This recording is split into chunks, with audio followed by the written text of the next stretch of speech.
Have you ever been in a class where the instructor's cues had you more confused than coordinated? Or maybe you've nailed the moves, but are still searching for that secret sauce to connect deeper with your class. Today, we're diving into the art of cueing.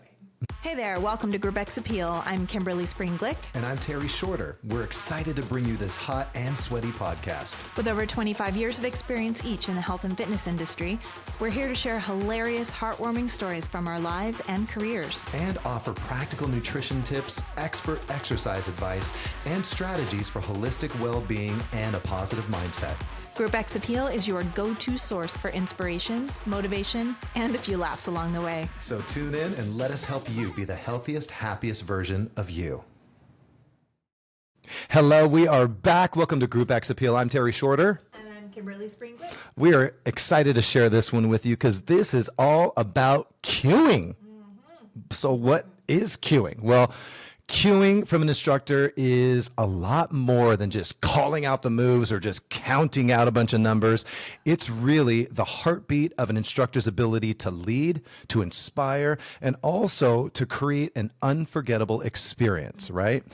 Whether you're teaching yoga, cycling, dance, or strength training, great cueing makes or can break the class. And today's episode is really going to break down the techniques that transform good instructors into great ones. You ready for this? Oh, we're ready. Let's play. We're all ready. Yeah, we got 5 tips for you, and Kimberly's going to kick the first one off. So write this down if you're there in front of a notepad, a journal, or something. If you're driving, don't pull over and write this down. Just play it again later.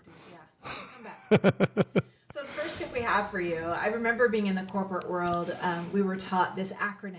Okay. And if you've ever been in the corporate world, maybe other, various industries, but it's called KISS. Oh. Now, when I was first taught, no, don't get naughty. Oh. Get a little closer to the speaker. Turn up the volume. Here it comes. Well, you're going to go really crazy when you hear it. When I was first taught what KISS meant, it was keep it simple, stupid. Yeah, that's not very nice. And it's not very nice. It's not. Ooh, KISS she is said stupid. I know, and I never liked that. And so I started, and I was made fun of on a pretty high level. I started saying, keep it simple, silly. I like that much better. It's nicer. It's a nicer approach. So much nicer. Yeah. But the whole point is, when it comes to cueing, keep it simple. Yeah. Okay? Short, clear, action-based words like step, squat, lift, so often we get too wordy, like myself. Come on, silly. We tend to over-explain when we could have created a better experience with just more effective, short, simple cues. To the point cues. Yep, absolutely.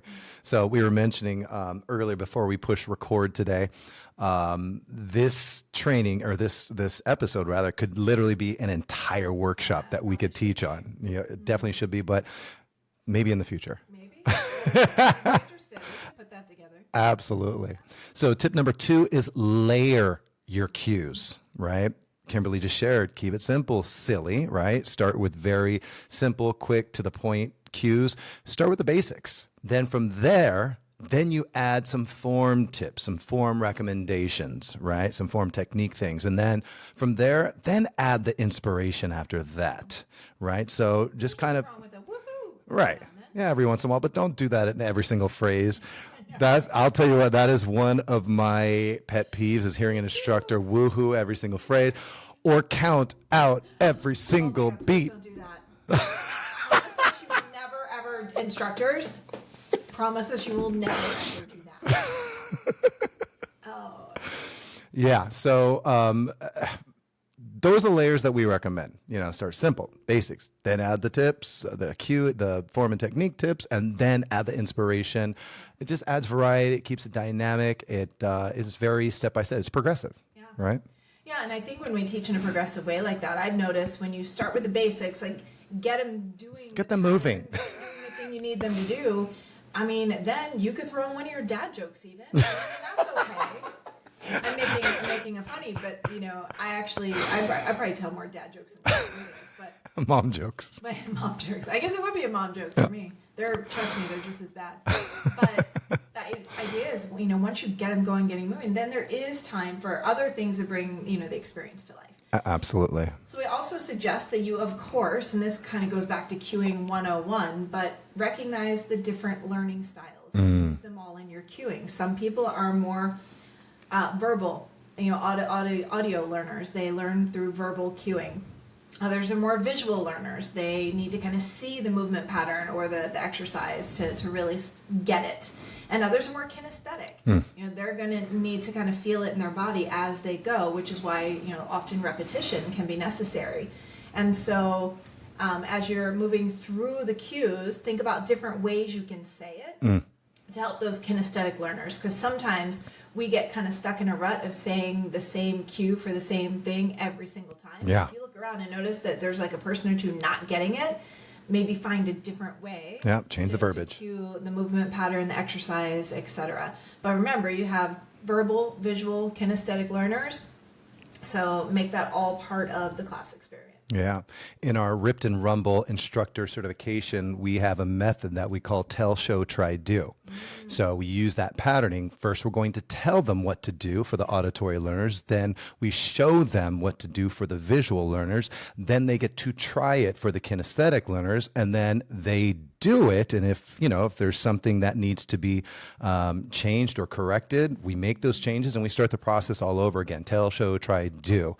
So that's the method that we use to address all those different kinds of learning styles out there. Yep. Thanks. You're welcome. Thank you so much. So, so those are for the different learning styles, catering to them. Number 4 would be timing. Oh my gosh. Huge. Timing of your cue is also everything, right? The recommendation is to cue before the move, not during the move, not after the move. It's kind of like if you're driving a car down the road, right? And you're behind a car that, very last minute just takes a hard right, takes a right turn, right? Or takes a hard left or switches lanes on you, right? No turning signal whatsoever, maybe until after they're in the turn. That is probably, what would you do if that happened to you with a driver in front you're following? I would rather not say. Good. I'm glad you're not going to say it. You're so nice, silly. No, you would not be happy. No. Right. And there's some gestures out there.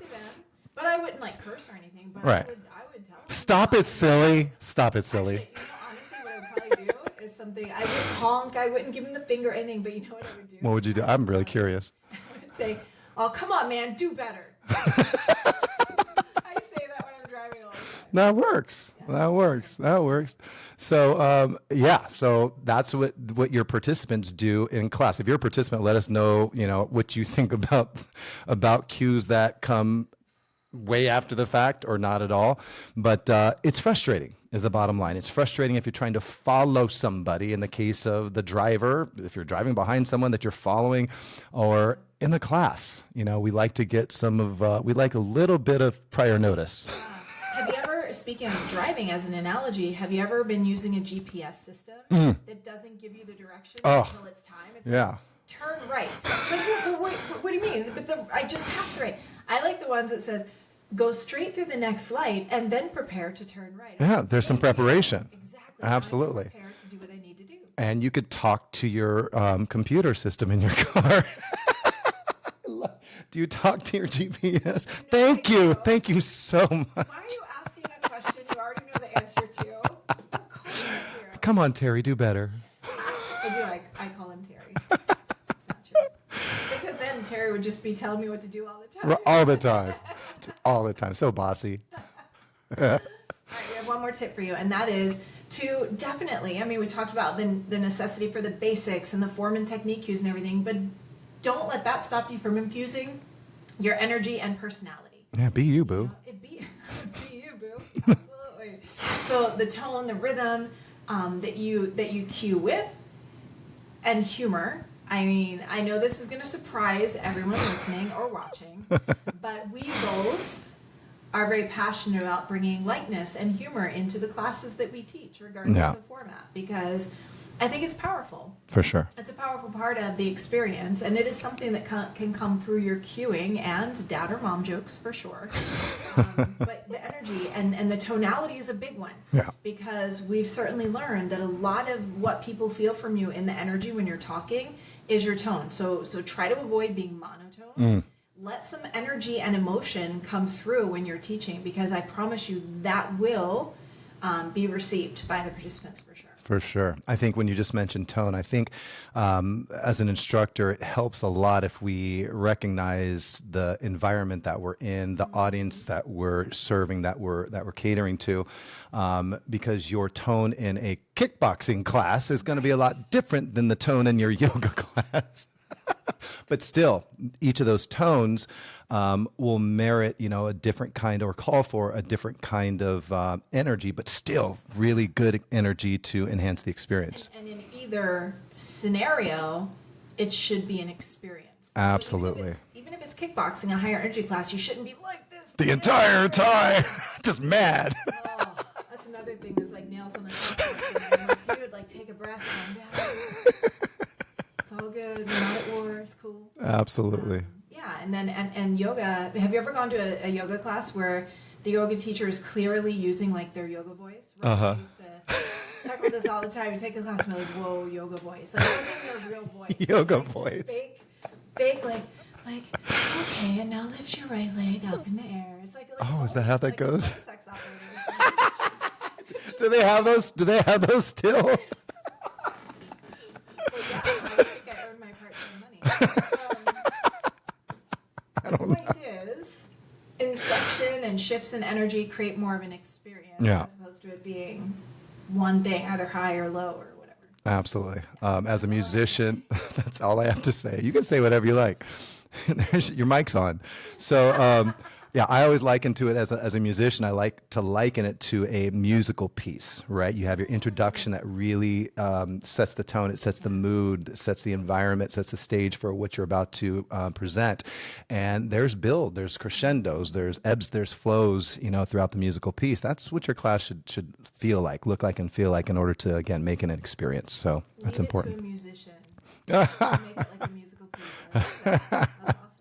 So those are our 5 tips, and hopefully they've helped you. If you are a participant, now you know what to look out for, when it comes to an instructor who's cueing or not doing it at all. Tell them, Terry and Kimberly said. Don't do that. Come on, silly. So cueing is not just about instruction. It really is about connection. And so it's how you turn movement into meaning, right? Yeah. So do you have a cueing style that you love, or maybe one that you struggle with? Because we'd love to hear from you, by all means, whether you're on YouTube and you could leave a comment, or if you see a clip of this on Instagram, you could comment there. Otherwise, just send us a message. We love hearing, your stories. And when you share, just know that you inspire us and you inspire others. So we really want to keep this community growing and communicating. So definitely that, share with us, but also pass it along to another instructor or past participant, someone who's passionate about group exercise, and keep the conversation going. Yes. So thank you so much for joining us for another episode of Group X Appeal. I'm Terry Shorter. I thought you were trying to get tips. She's trying to get tips, y'all. So you can tap into our Venmo account. We'll leave the QR code down below. Kimberly has earned whatever you're willing to donate. I thought I was wearing my Group X Appeal. Oh, that's what you were doing? I thought she's like...